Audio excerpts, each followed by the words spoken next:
Okay, part two to are we over labeling? So, as I was saying in my last video, that why do we do this, or why are we doing this?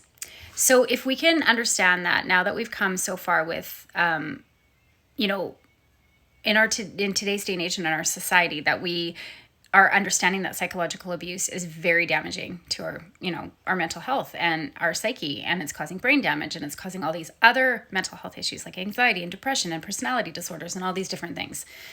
So why is it important that we label some of the behavior? So we're hearing words like, or phrases like, word salad, gaslighting, love bombing, devaluing stage, discarding stage, and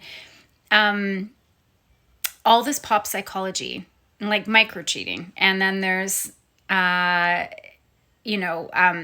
triads and Machiavellianism and narcissism and sociopathy and like all the stuff. Why do you think it's important that we've sort of come up with some of these terms to describe behavior?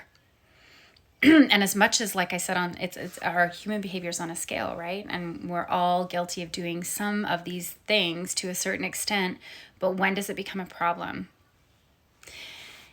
It's important that we label some of this behavior because narcissistic abuse is specific. It's becoming more and more of a thing when people learn how to manipulate and extort and take advantage and psychologically damage another person. Why is it important that we have labels for this behavior? Because the victim suffers so much cognitive dissonance and confusion because of the kind of abuse, like the gaslighting and their distorted reality.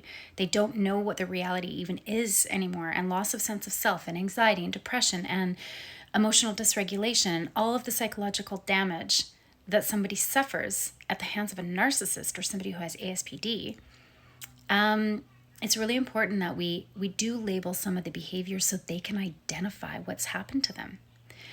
I didn't know until I came out of some of the narcissistic abusive relationships I've been in that it was a type of abuse, until somebody said, oh, that's gaslighting. And I went, oh my God, that's what that is.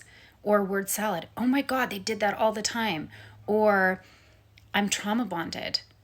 Oh my God, that's what that means. I felt that. I know that. Because they can't identify the behavior. And half the time they don't even know that it's actually abusive behavior.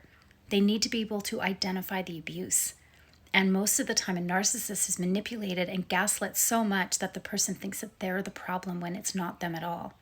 That's why we're labeling.